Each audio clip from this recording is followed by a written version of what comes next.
On this episode of Rabbit Hole Sessions, I'm joined by pianist and composer Greg Murphy. Chicago native has been a force with the New York jazz scene since the 1980s. Best known for his 22-year collaboration with the legendary Rashied Ali, Greg's career spans decades and continents, including performances with giants like Wynton Marsalis, Ornette Coleman, and Christian McBride. From his early days in Chicago to recording with Carlos Santana in France and scoring an Oscar-nominated documentary, Greg brings a deep, multidimensional voice to the music. And we are live with Greg Murphy. Good to see you. Thanks for having me on, Abe. Yeah, my pleasure. We were just talking before we started recording about the time I saw you play 15 years ago in a duo situation in New Brunswick, New Jersey, and I asked you if you were going to remember it. So and you did. So I'm very happy about that. Definitely remember that. Yeah, with G Sonny. And that must have been hard to play duo piano and drums. It's that it depends. So in the past I've had trouble playing duo with a bass player in the past because it depends on the timing and the vibe and stuff like that. But recently I play a duo with my drummer who plays bass.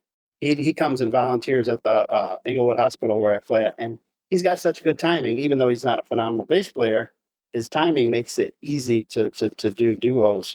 So yeah, so duo with a drummer is easy rhythmically, right? But there's something missing.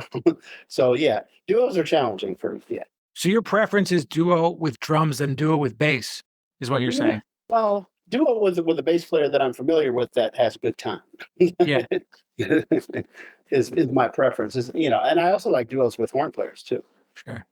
Well, it just goes to to show you that you were open minded at the time to go play at that lounge, whatever the name of it was, with the drummer and just play. And it's those opportunities that when you're younger, they are very exciting, and you treat it like it's the most important gig in the world.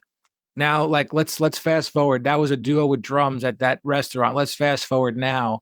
Are you still open to doing those types of gigs? Like if he called you to do the same thing again, like, or you kind of want to be more selective with your time now that it's a little, it's not 2010 anymore, Yeah, I mean, yeah, I'm open to do a gig with anybody, depending on the situation and availability and a lot of logistics and all that stuff. Bringing keyboards and all that stuff plays a role.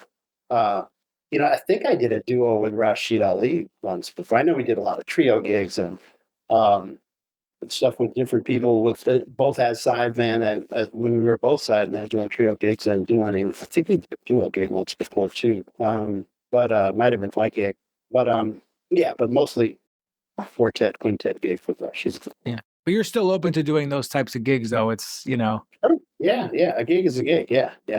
I mean, a gig is a gig. Yeah, solo is cool too, and I do a lot of that. And different solo gigs are different. Depending on where it's at and what the place wants. Sure. Playing with crowd and stuff. And as far as Rashied Ali goes, I'm sure you hear countless questions about what that was like, and I'm sure you're more than happy to talk about it. But let's go back to the beginning, meeting him, if that's okay. Like if you could just. Yeah, I actually met him in Chicago. My friend Tyler Mitchell introduced me to both hanging out. Bass player. Yeah, Tyler's a bass player. We went to high school together. He was a grade ahead of me. We went to Kenwood High School in Chicago, which became Kenwood Academy. And there's a place called Hyde Park. It was called Harper Square, I think, or I forget. Well, I forget where exactly, but but I remember distinctly because, and I heard later that Rashied was in town, was in Chicago. I was like in my teens, or I was either 19 or 20, right? So it was a long time ago. And I think, and I remember distinctly, Rashied had this leather multicolor suit, right? It was like a top and a bottom. It was like patches, like red, green, brown, really cool. And he was in town playing with Sutton. I heard that, later. But that's when I first met Rashied. And then later, when I moved to New York in 1987, maybe so 8 or 7 or 8 years later, Tyler took me to Rashied's house, and I was subletting. I had just moved in town. I just moved to New York, and I was subletting in Morningside Heights, and the lady The lady did. So I had just switched from one place to another, right? The sublet I had, I moved to another apartment in the same building, but the lady thought we had stole some stuff. I have a lot of musicians up there. We were kind of crazy, right? But she thought we didn't steal anything, but she thought we had stole some stuff from her. She later found it, but she didn't want to return my $500 deposit, right? And this is, yeah, it was a lot of money for me. Still a lot of money, but so she didn't want to. So went to Rashied's house. I had that on my mind, right? I said, this lady does not want to give me my money back. What am I going to do? So the first time I'm playing with Rashied, I'm just trying. He didn't have his basement set up, which he had, and he did a lot of recordings there. But we were playing on his. He had an upright piano. I was just trying to keep up with him on drums, volume wise. So I was hitting the piano hard. So I broke like at least five of his keys, maybe six or seven of his keys, right? And that's the first time I met Rashied. And I really think and later, I really think he liked me because of that.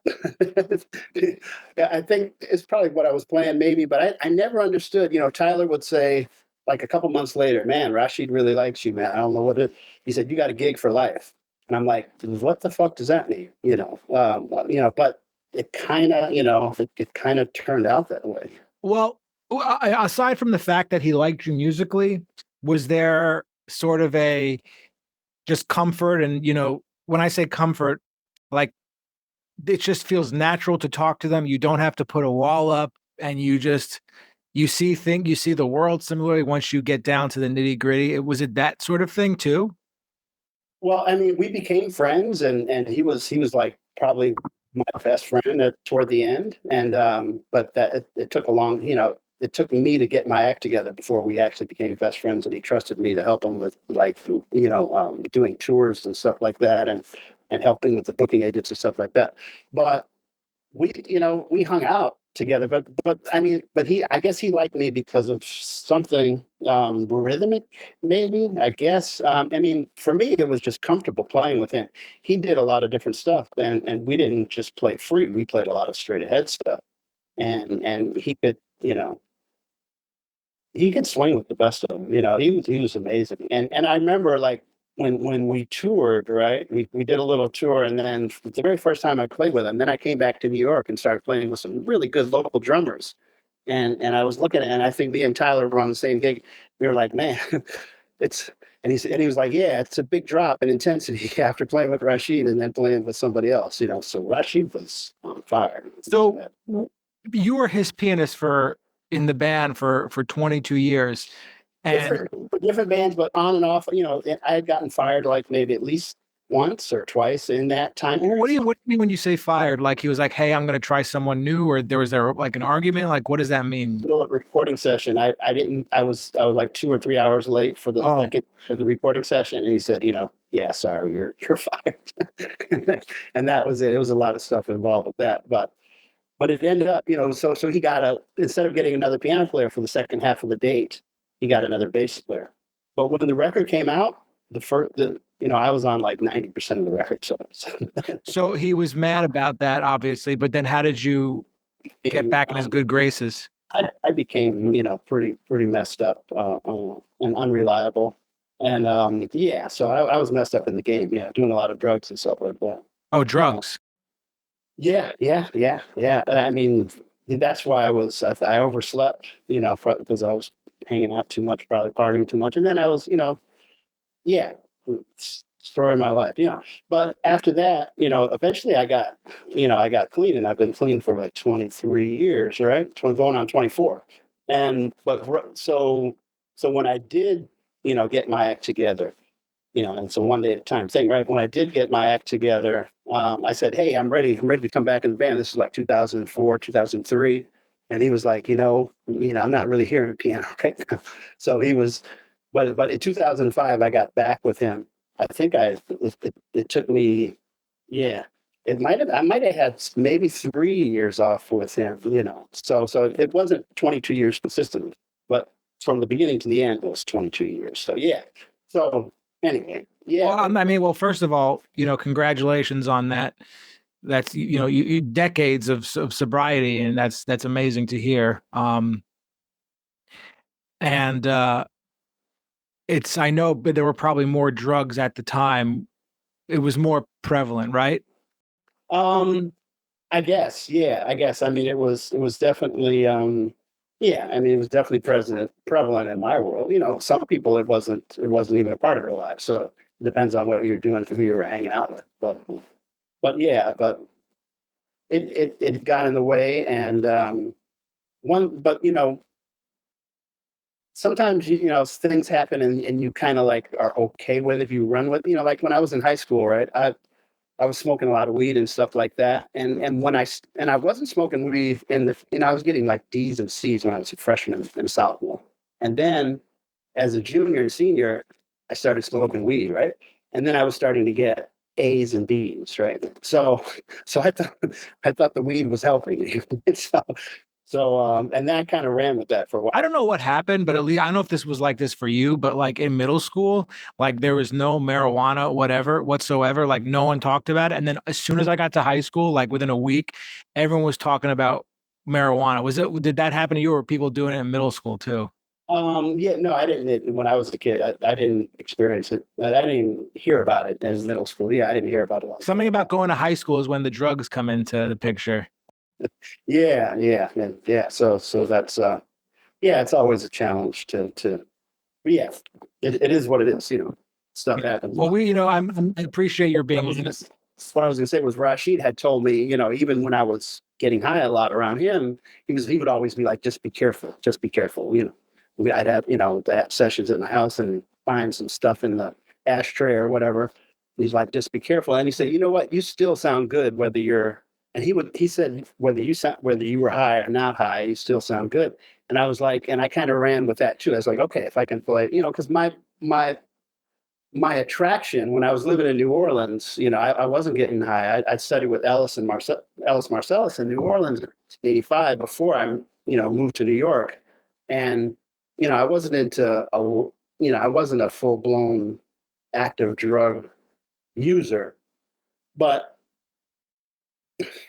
you know, I was attracted to Charlie Parker and John Coltrane and heard stories about Bird and I thought, well, maybe you needed, basically I said it didn't hurt Bird's playing. That was my mentality, right? Using heroin didn't, so if it's not going to hurt me. But obviously we all know the stories that Charlie Parker totally said, don't do this stuff. Who's doing it? Don't do it. He's read Rodney's stories of Charlie Parker advising him not to get high. This is not going to make you sound any better. Yeah. And now the opioid epidemic was, I mean, like, if I can't, like, my whole neighborhood that I grow up with, like so many of my friends that I grew up with, like, are no longer here because of it, at least in where it was a big thing in central Jersey, like even in the upper middle class suburbs, it was always there. It's so many people have not made it, and I'm just one of the lucky ones. Yeah. I thank God, I thank my higher power that I somehow didn't die. Yeah. When I was in high school, I got high, smoked some weed, and I picked up the guitar and I couldn't feel my hands. I like freaked out. So that was the end of like playing music and experimenting with weed for me. Just because Oh, you stop playing music and smoke more weed, or smoke more? no. I stopped. I couldn't do it and play music because I was so scared I couldn't feel my hands. So that's why I freaked out about it. But it's like it's interesting too because listen, everyone can do whatever they want to do. It's not my business. People want to smoke weed, not smoke weed, when they play. But like, I've been the sober one, and a lot of the other, and everyone else has been high. And I kind of feel like I'm operating from a different perspective when it's like that. Yeah, And and it's not a for good some, one, to be honest with you. yeah. Well, I mean, it's different for some people because some people don't become full blown addicts. They can kind of casually smoke weed or do whatever they do, have a drink or something like that. Sure. They're totally fine. But for some people like me, I went overboard. And I mean, and there was a mentality back in the day too with heroin. My friend, Mickey Bass, bass player, we used to say, to be in a band, you had to be a heroin addict. They wouldn't trust certain bands if you were straight. They wouldn't trust you. Really? Yeah, yeah. There were certain bands and that was real. It wasn't everybody, but it was like if the band leader and his two top guys were getting high, because people had gotten, people got snitched on, right? And did jail time. Jimmy Heath, right? He did like 5 years for some weed. Elvin Jones got, and I don't know if it was musicians snitching, but it was a it wasn't a, it was everybody didn't trust everybody. So it's like it's so I don't know, but it So was. would there be if there used to be I mean we don't have to talk about drugs the whole time. I mean this is just where the conversations is naturally going. But you're telling me that there were bands where predominantly the members, most of them were using drugs, and if you were sober, you had to kind of hide it in a sense. This is secondhand information, so not firsthand information, but at least you had to be. It's like if you're an undercover cop, right? It's like on TV, right? You gotta sift some drugs in order to stay undercover, right? Right. So I guess musicians had to keep their code too, so in a certain point. But anyway, it gets to the point where my heroes, right? John Coltrane, right? There were stories of him, but the biggest revelation for me is like when he got clean, right? And how his music just took off and just and the thing, hearing him play the magic, I think you touched on this with an interview with Spike Wilner, talked about the fact that music isn't for money, it's for spiritual healing, right? So the magic that I heard with Coltrane playing impressions on a couple recordings, I'm like, man, it just lifted me, right? Because So all right, I'm going to stop you for 1 second. Which one? Which one? Afro Blue Impressions? That record, Live at the Vanguard. Which one? Like, do you remember? Because I love it. no, I think it was with Roy Haynes on drums. Actually, it was when Roy was subbing when Elvin was probably locked up, right? So, yeah, I'm not sure when it was, but I know it just sent chills up and down my spine. When I would hear that particular recording, and I don't even have a copy of it. But I know it was something that was like, man, this is the real deal, and that's the direct connection to the universe that Coltrane had. He was able to get to. I was talking to my friend about this like recently, and me and him both love John Coltrane and McCoy Tyner, that whole band. But let's just talk about John Coltrane. I feel like John Coltrane is like the god of jazz. Yeah. That's the way I see it. Oh, you're showing me the record. Well, no, this is the original poster from Train's last gig that Oh, Rashied gave me this, and that's amazing. yeah, I've met Olatunji a couple times. Yeah, for those listening on audio, you got to tune into the video on YouTube to watch this because this is great. Yeah, That's awesome, man. original flyer from Train's last. And he's playing flute on the picture. Yeah. And there's recordings too. I'm not too excited about the recording, but this is kind of cool that Rashied gave this to me. Yeah, you play with a part of history, man. Yeah, man, I'm lucky to play with Rashied because he was a beautiful person too. He was like the type of band leader. The stuff that he told me he learned from Train, he would like. I remember when we went to Europe, and it was so funny. It was like maybe the second time I went with him or something like that. And the lady who had got us the gig there, right? She was in New York at his house, and she was, an older lady, and she had hooked us up. So when we got to France, I think we got to Paris or something like that, and we went to this funny looking hotel, right? And he me and it was I think Tyler didn't make it or something like that. So it was just me and Antoine Brony and Rashied, right? And then we used some I think. Yeah, anyway, we had different bass players, but when me and Antoine's room was like it was like the kids' room. She's like, okay, here's the kids' room. Like we're in our late 20s and stuff, or mid 20s and stuff. So, and then she put us in a room that's really tiny. We had to duck when we got in. Oh And then my goodness. Rashid opened the door to his room, and he went in the bathroom. There were all these like female toiletries all around. And then he walked in the room, and then she was like butt naked and stuff like that. He was like, "Oh hell no!" and he got out of there. We all left and went to a different hotel.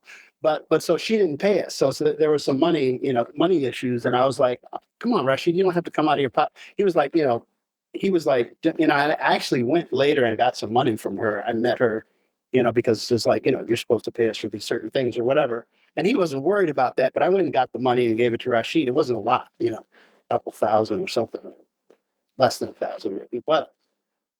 Um, but he was like, don't worry, he always paid the band, right? He took care of the band first, no matter what funny type of stuff happened.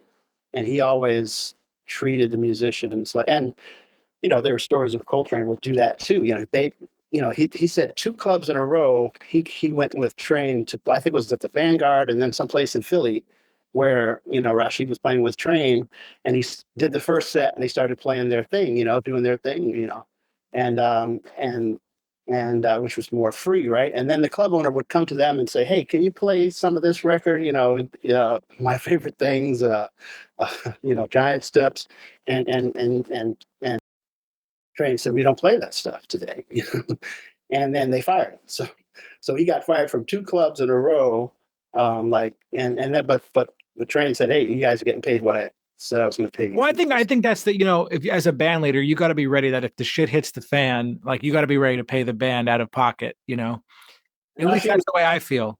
Rashied said he was feeling a little insecure because he got fired from 2 clubs in a row. He thought it was because of him. Oh yeah.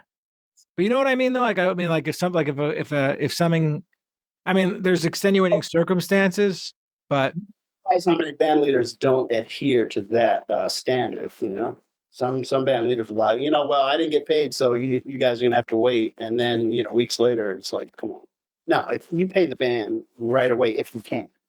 yeah, like there was one gig I was supposed to go up to like do in Connecticut, and the like in order for me to go do this gig, like I had to go get a hotel and stuff, and but then they were being really bogus about the cancellation because of weather, and they wanted to let me know like the day of, and I just was like, no, I can't, like I'm gonna be coming up there, like, and I just said, just cancel the gig, because it's like it's either it's not gonna make sense if I go up there and it's canceled, I'm gonna lose money, so I'm like, you know what, let me just pay the musicians out of pocket and cancel it myself. So, and I was less stressed out for doing that than I would have been having the other situation of going up there and waiting and then having to leave. So, Yeah, if you wrap your head around that concept, it's like, that then it's a lot easier, right? And you just realize, hey, hopefully, I got to have the money for the band no matter what. yeah, Yeah. yeah, no matter what. So, but it is hard because, it is hard to make a living, Yeah. purely just playing jazz music. It's hard. It is. It is. As far as performing for what's going on in 2025 for you, have there been some exciting stuff that's gone on in, January, February, March? Have you had some good gigs that you could tell us about? Yeah, I had this band called the Fusicians in New Orleans, and I was playing a lot of fusion stuff. And I decided to kind of reinvent that in a sense. So I played some fusion music on my new album, and which is coming out in a couple months, called Snap Happy. So I did some quartet stuff, right? Piano, bass, drums, and guitar. And we did a Return to Forever cover, George Duke cover, and Rich. So we did like with Mark Whitfield and my regular bass player Basi Photo, regular drummer Steve Johns. We did like a fusion gig and at Brother Smokehouse. So that was kind of fun, and I've done a lot of other cool stuff. But yeah, I mean, over the past few months, I've done some good gigs, but I have some really good gigs coming up. What's coming up? I have a tour, a Polish tour that we're doing 5 cities with a trumpet player. We did a recording over the summer with a guy named Piotr Botasik and my friend Joris Tepe, bass player. He threw my name in the hat, and the guy chose me to I had never met him before. But we did a nice recording, so we got 5 concerts in Poland, and after that, I have 5 concerts, mostly clubs, with my own band in Ireland and London and Paris. So I have some pretty cool stuff coming up next month in the beginning of May. So you have to kind of go overseas to make to make Well, make money. Some sounds like some. lucky to be able to do that a lot, but I do it every once in a while. Right. Yeah. Yeah. I think it's awesome. I haven't been to Europe to play. I mean, I've been like domestically places to play that are in the middle of nowhere, but I've never been overseas to play. Actually, no, one time Costa Rica. So Hopefully you get a chance to do that because it's fun. It takes a lot to organize stuff, you know.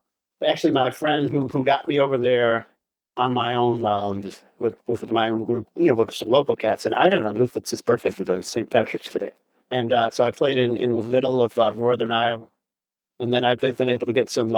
So it's kind of cool to play. It's just to get started on that whole thing and try to figure out how to get some gigs and all that sort of stuff. Anyway, so yeah, so I'm working on trying to get more work and do you want to do more stuff as a sideman or, more as a band leader? I mean both is good. You know, you have to do both to survive, obviously.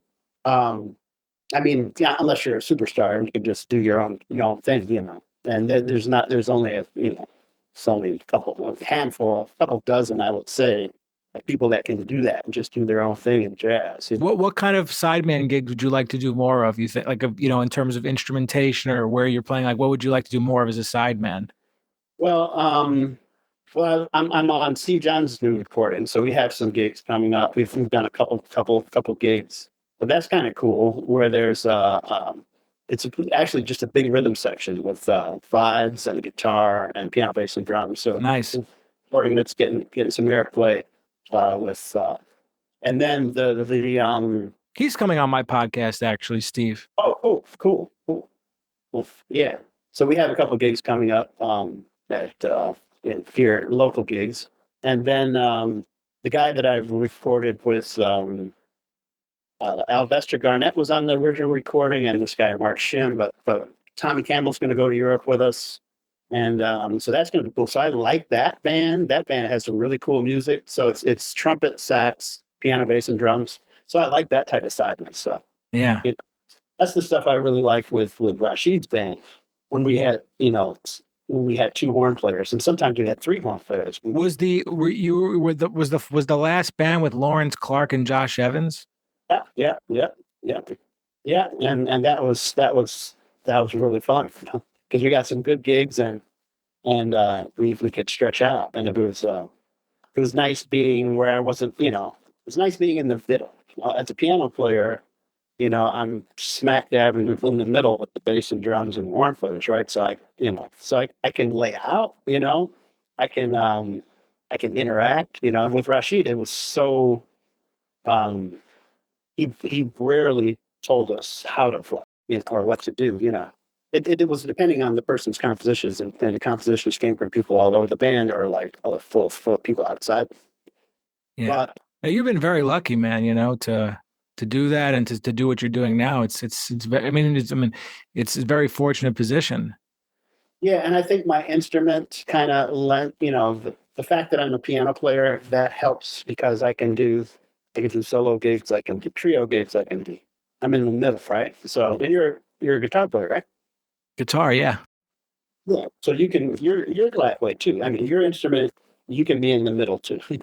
Yeah. So it's yeah, I have to say I'm really fortunate because, not only, could I have died doing a lot of the stuff that I did or been locked up for a long time doing some of the dumb shit that I did, so I'm lucky to even to have a chance. So there's something Well, I'm lucky, I was a guitar player because some people come on my podcast and they're like, "What do you play?"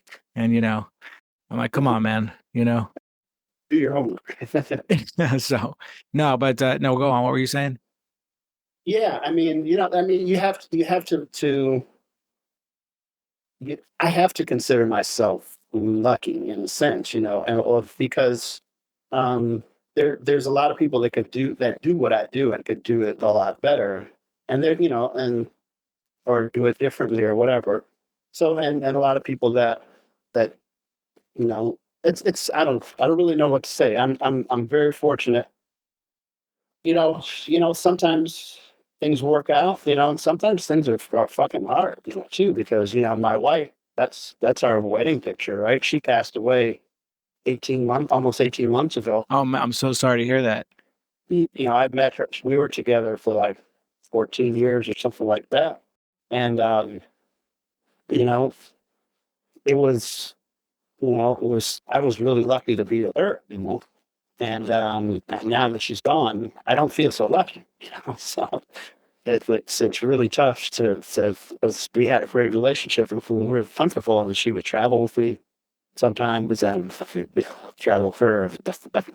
But yeah, You were together for 18 years? well, like, we got married in 2012, and we met in 2009. We finished with that, but yeah, it's the festival. Yeah, but you're right. Life is hard, man. Like life is waiting to kick us in the face every day, and it's unfortunately. It was what I realized. So many people go, it's hard when it happens to you, for us, right? The person, but but so many people have gone through similar stuff. So it's like, so I have that, that's why I'm grateful that I'm in recovery too, right? Because I get to go to meetings and talk about stuff. It's like, free therapy, right? For people that are in like, the recovery, like NA and AA and stuff like that. And we get to go to meetings, we get to talk to people, because in the pandemic, so much stuff is online now that we can go to in person. So it's like, and then there's other support groups too, right? There's other support from bereavement organizations and hospices. And so anyway, therapists. I'm looking forward to talking to therapists. I've never had a personal therapist, but wait, you're saying you're looking forward to that?